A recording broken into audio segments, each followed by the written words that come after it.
Estamos de volta com o programa Evangelho e Espiritismo em sua mais simples expressão. Estaremos agora dando início a uma série de estudos sobre as bem-aventuranças, no livro O Evangelho segundo o Espiritismo. E no capítulo 5, que Allan Kardec intitulou Bem-aventurados os aflitos, nós temos alguns versículos que ele coloca. Bem-aventurados os que choram, pois que serão consolados. Bem-aventurados os famintos e os sequiosos de justiça, porque serão saciados. Bem-aventurados os que sofrem perseguição pela justiça, pois que deles é o reino dos céus. Versículos de Mateus, capítulo 5. E teremos depois outros versículos a serem analisados. É muito interessante que Allan Kardec, na elaboração dessa obra básica, o Evangelho segundo o Espiritismo, ele fez, na verdade, um estudo bastante harmonioso e sequencial que vale a pena nós prestarmos atenção.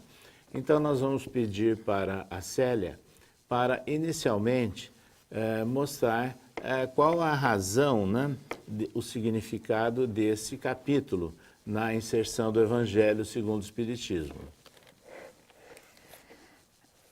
Na elaboração do Evangelho, então Kardec, ele elencou os 4 primeiros capítulos, como nós já vimos em outros programas, dando a base para que pudéssemos entender a sequência de estudos após. Então ele veio no primeiro capítulo explicar que Jesus não tinha vindo destruir a lei, e falou da lei de Moisés, de Jesus e do Espiritismo. No segundo, ele veio mostrar que o reino de Jesus não é deste mundo, de tal forma que nós possamos compreender que a nossa vida aqui está simplesmente sendo uma passagem para situações melhores, mundos melhores. É um estágio que nós estamos vivendo aqui.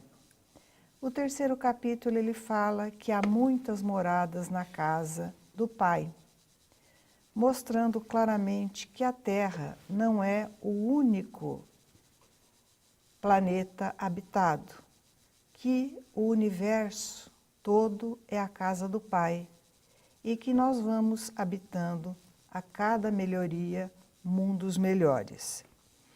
E o quarto capítulo ele fala da reencarnação.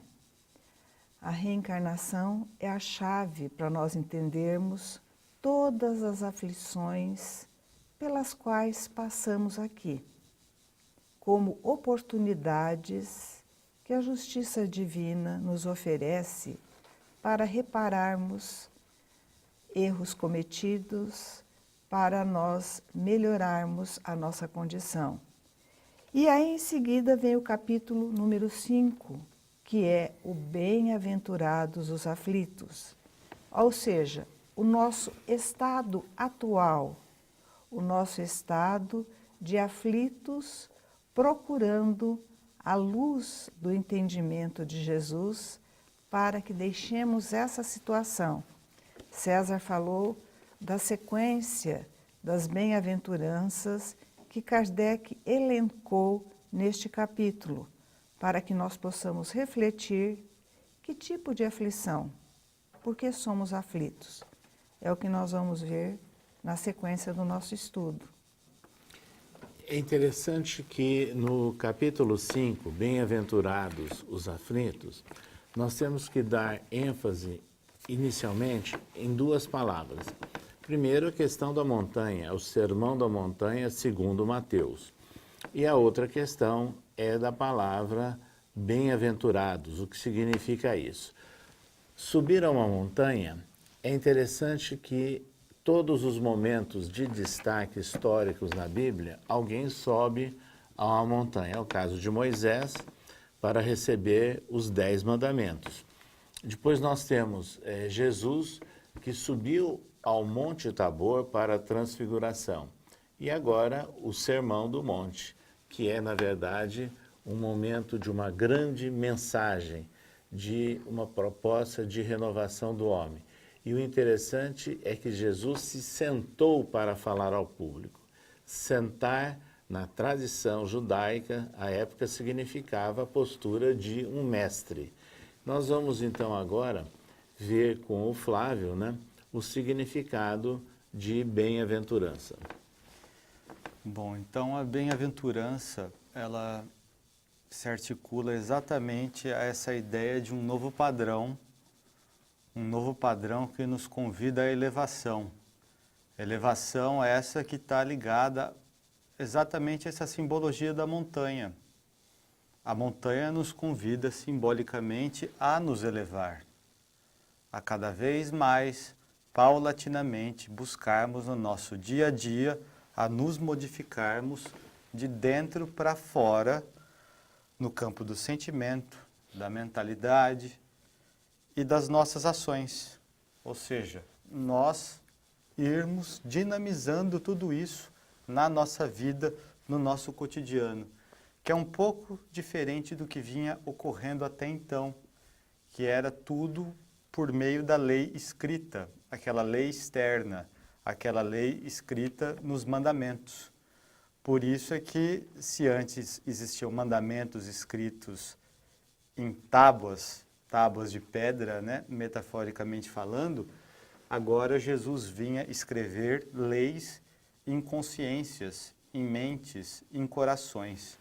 Então, esse era o novo padrão que Jesus vinha trazer, e um padrão que a montanha vinha como um símbolo para convidar as pessoas a subir, a fazer essa ligação entre o céu e a terra. E a montanha servia como esse convite. E o termo bem-aventurado, ele serve bastante, ele auxilia bastante a ajudar a fazer essa conexão. Só que do ponto de vista literal, quando a gente pega o termo bem-aventurado, a gente fica muitas vezes com dificuldade, porque quando a gente vai no dicionário, a gente costuma se deparar com ideias como felizes, muito felizes, alegres, merecedores de graça divina. Só que quando a gente vai no texto bíblico, no texto evangélico, a gente vai ver que o bem-aventurado aparece associado à aflição, à fome, sede de justiça, a uma série de dificuldades, sofrimentos, perseguições, e nos dá a ideia de algo muitas vezes contraditório. Como que uma pessoa pode ser feliz passando por essa série de dificuldades? Só que Kardec, na introdução do Evangelho segundo o Espiritismo, ele fala que os ensinos morais de Jesus, eles se fundam, acima de tudo, na mais rigorosa justiça. Então, a gente não pode duvidar disso em momento algum. Então, se Deus é soberanamente bom e justo, essa é a premissa básica que todo espírita deve se pautar para estudar as máximas de Jesus.